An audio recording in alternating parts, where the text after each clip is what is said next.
Кога сме на тема локални избори, уште една актуелна содржина, имено референдум против изградба на мигрантски кампови на денот на првиот круг на локалните избори би требало да се одржи во неколку општини низ државата. Иницијативата за спроведување референдум на денот на локалните избори беше на будење кои ги собраа потребните потписи, предлогот да се најде пред советниците во повеќе градови низ државата. Од друга страна пак Државната изборна комисија се уште се нема изјаснето дали на денот на изборите ќе се спроведе и референдум. Министерството за труд и социјала донесе стратегија за интеграција на бегалци и мигранти во Македонија, што треба да се спроведува почнувајќи од годинава па се до 2027 година. Со колегата Христо Ивановски во продолжение анализираме токму на ова тема. Христо, добар ден. Ова е некако еден вообичаен термин, 15 часот за дневна анализа во вестите на телевизија Нова. Овој пат ќе се најдат мигрантите во фокусот. Ја споменав стратегијата, треба да се спроведе до 2027 година. Ајде да објасниме што представува таа малку попластично за граѓаните. Па мислам дека темата е релевантна и затоа ќе се обидеме да проанализираме некои моменти кои до сега не биле кажани. Имавме и дебата и само факт што локалното население се мобилизира, без разлика дали некој ќе рече стои политичка партија или не, факт е дека нешто се случува, чувствува дека нешто може да се направи и затоа на некој начин викаат старот го чува лозјето. Кој е тој страв? Стратегијата е како документ гледано површно е окей, меѓутоа таа во себе крие неколку опасни прашалници кои некои од опозицијата, некои политичари од опозицијата веќе ги потенцира, а тоа е отворање на земјата кон бегалци како широк поим. Меѓутоа тука треба да кажеме станува збор не само за бегалци како категорија граѓани, туку азиланти, имигранти, економски или било какви, што само по себе е нов момент на онаа претходна стратегија која имаше владата, која е правена како меѓувладино тело во соработка со UNDP, односно со Агенцијата за бегалци, тоа е UNHCR.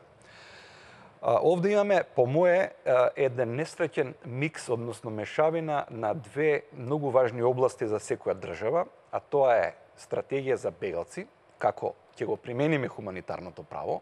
Ние сме подписнички на конвенции и мораме да се однесуваме така, значи хумано, што го покажавме во претходната бегалска криза на границата и со многу побрза регистрација на тие луѓе.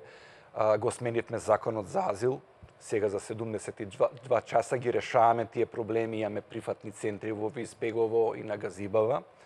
Значи, го следиме хуманитарното право, меѓутоа миксот е направен во она што се вика политика на имиграции, кои ги имаат развиени земји како Австралија, Америка, Канада, кои водат сметка за колку ќе се зголемат во текот на една фискална година со број население и тие бираат луѓе, семејства претежно, кои ќе сакат да им дојдат да се населат и да живеат таму. Значи, во нашиот случај, бегалците се ставаат како една фаворизирана категорија граѓани кои ќе можат многу побрзо да бидат интегрирани во Република Македонија, па дури и да добиват пасоши и државјанство, односно да ги натурализираат. Например, како што тоа се случува со некој кошаркар, американец, нас ни е потребен, ќе го натурализираме, ќе му даеме пасош, но тој е еден. Во конкретниот случај ние не знаеме колку ќе бидат. 1000, 10.000, 100.000. Тоа е сериозна за работа за секоја држава. Еве, спомнавме очигледно дека не ја знаеме бројката колку мигранти треба да примиме, но кој ќе ги контролира, кој ќе ги насочува? Има ли Македонија пари, начини, модел како да го спроведе тоа? Ние не знаеме точно со колку би можеле да прифатиме. Се циркулираат бројки до 150.000, што ако се случи, тогаш драстично ќе се промени составот на население во Република Македонија. Има ли Македонија капацитет да прими 150.000 мигранти?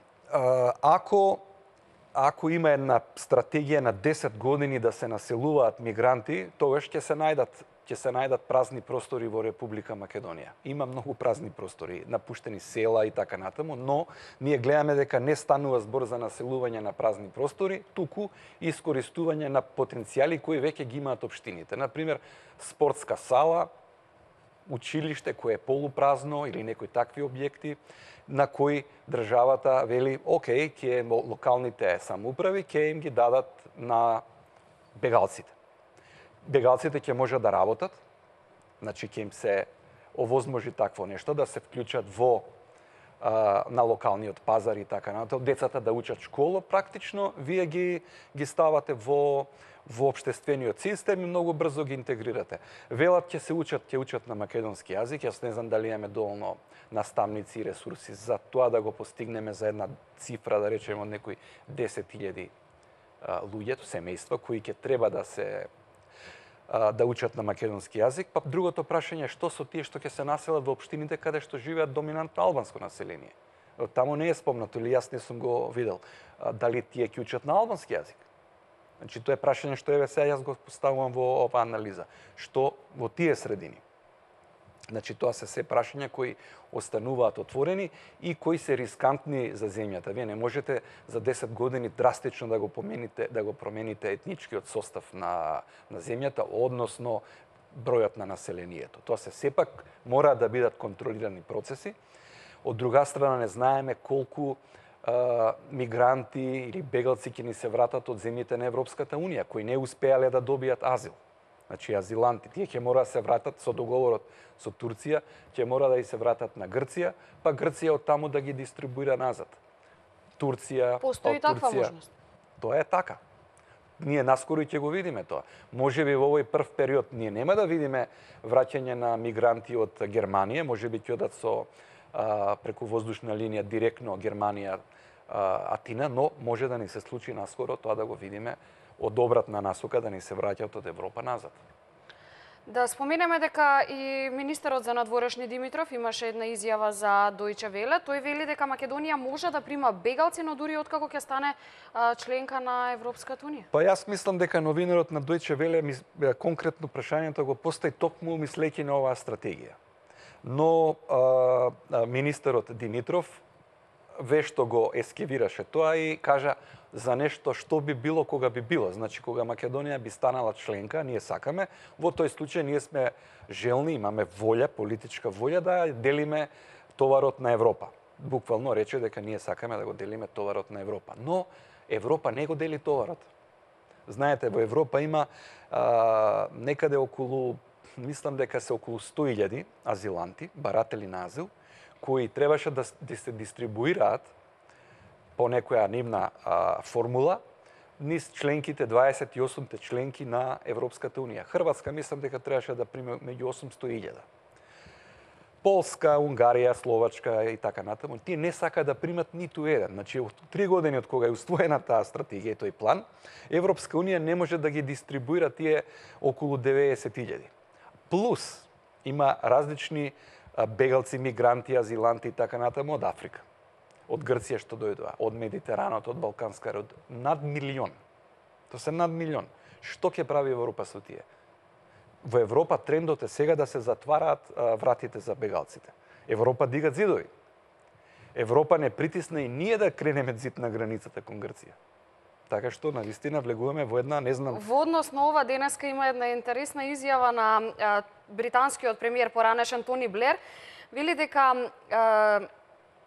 многу построги мерки за ограничување на влезот на мигранти од Европската унија треба да спроведе Европската унија, бидејќи токму мигрантското прашање вели ги натера луѓето на референдумот да се одлучат за Брекзит. Да, меѓутоа Тони Блер пред известно време беше човекот кој викаше дека треба да се отворат границите и Европа да прима што е можно повеќе бегалци. Меѓутоа сега е сменета ситуацијата. Притисокот е огромен, Полска не е мала земја. Полска е 50 милиони.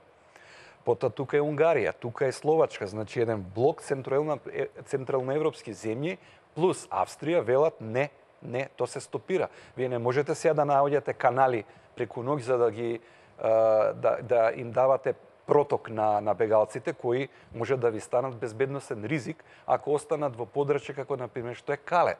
Кале повторно сега станува џунглата бегалска. Но не може да го реша тој Но проблем. стигна предупредување и од Меркел за тие земји што не прифаќаат мигранти, а се членки на Европската унија. Кои се механизмите на Европската унија за оние членки што еве гледаме дека упорно не ги прифаќаат мигрантите и не играат по европски правила? Па Европската унија може би има доволен број механизми да се справи со тоа, но очигледно дека не може затоа што нема единствена политика.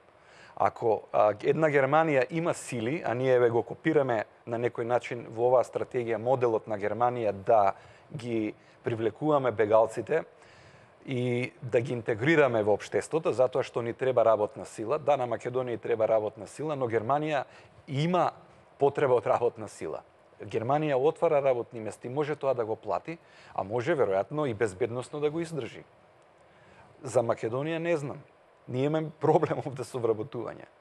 Нас ни треба високо квалификувана работна сила. Ако таква најдеме, тогаш многу е посоодветно да се менува овој модел и само да остане на стратегија за бегалци, која ќе биде продолжување на онаа старата стратегија, која функционираше и за која оваа влада кажа и самиот министер кажа дека успешно се справи со бегалскиот бран и тогаш да размислуваме за имиграциона политика како современа, модерна држава.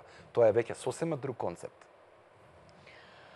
Христо, да споменеме само дека може би ќе се одржат и оние референдуми заедно со локалните избори, тоа не знаеме, останува време да видиме. Можам да споменам дека Охрид, Куманово, Кавадарци, Битола, Прилеп, Кочани, Радовиш, Газибаба, Карпош, Ѓорче Петров, Центар, Аеродром, Неготино, Дојран, Богданци, Гевгелија и Штип се 17 општини во кои граѓаните бараат референдум. Бараат и бараат со право. Зошто? Јас ќе се вратам на еден случај кој беше многу контроверзен, а тоа беше со изградбата на или не изградбата на акумулацијата Луково поле. Тогаш од Советот на Европа рекоа вие мора да ги почитувате конвенциите и да го консултирате локалното население и конкретно таа се вика Аркуска конвенција и според Аркуската конвенција локалното население мора да знае што централната власт планира. Сега, да, ова е нацрт документ и е даден на увид, но вие сте морале таа стратегија да анализирате со локалната самоуправа многу претходно отколку сега што е оваа фаза. Сега сме доведени во ситуација да се на извесен начин ова прашање да го ставаме централно во некои општини за локалните избори. И тоа ќе биде во Охрид, на пример, ќе биде централно. Да речеме во Гевгелија, каде што е на границата, каде што има реална опасност од наплив на имигранти, или има реална опасност Грција повторно да не полни со имигранти по потреба, преку нелегални премени како што тоа го правела со години. Што ќе прават таа локална власт? Гевгеличани се соочија со тоа и најдобро знаат како го Ние комбинира онака не оној сме бегалски доволно бран. децентрализирана земја за да можеме овие прашања да ги оставиме на локалната власт и она сама да ги реша. Тоа се многу покомплицирани прашања, а овие од доменот на хуманитарното право, каде што имаме навистина семејства на кои им треба вистинска помош, мора сериозно да ги анализирате и да ги поставите на здрави нозе, еден систем кој ќе функционира. Зошто? Затоа што сега со оваа стратегија ние сакаме да се поставиме како земја која позитивно се представува кон меѓународната јавност. Во ред, тоа е добро, значи правиме една политика public diplomacy, да речеме, јавна дипломатија, но вие со ваква стратегија практично истакнувате знаменце или пуштате зелено светло и се маркирате како земја која е крајна дестинација. Викате, бегалци, бујрум, повелете, дојдете, ќе ви го решиме проблемот многу брзо. Тоа значи дека ништо чудно во еден наплив на некоја криза регионална или продолжување на кризите во Блискиот Исток или некоја хуманитарна криза во Африка, да ви дојдат овдека и да тропнат на вратата, да кажат Македонија, отвори ги вратите, ние сме бегалци, кои ти ги повика. И како ќе го решаваме ние тој проблем тогаш? Требаат многу пари, многу ресурси. И не знам, Европа, например, еве да ги земеме Словачка и Унгарија, тие рекоа дека не ја почитуваат одлуката на судот на правдата во Луксембург. Се борат, не сакаат странско население. Имаат проблем со тоа. Полска кажа, сакаме бегалци, но само христијани. Тоа е Европа. Вие се не можете да бидете последниот мохиканец во Европа. Тоа мора да се предвидат сите последици од таа стратегија, за да може таа да биде применлива и да биде од корист за пред се локалното население, кое најмногу ќе го погоди вакво нешто. Ти благодарам, Христо, за гостувањето во Вестите на анализа бегалци од транзитна земја, транзитна дестинација. Почитувани, останете тука, за кратко се враќаме веднаш со останатите содржини.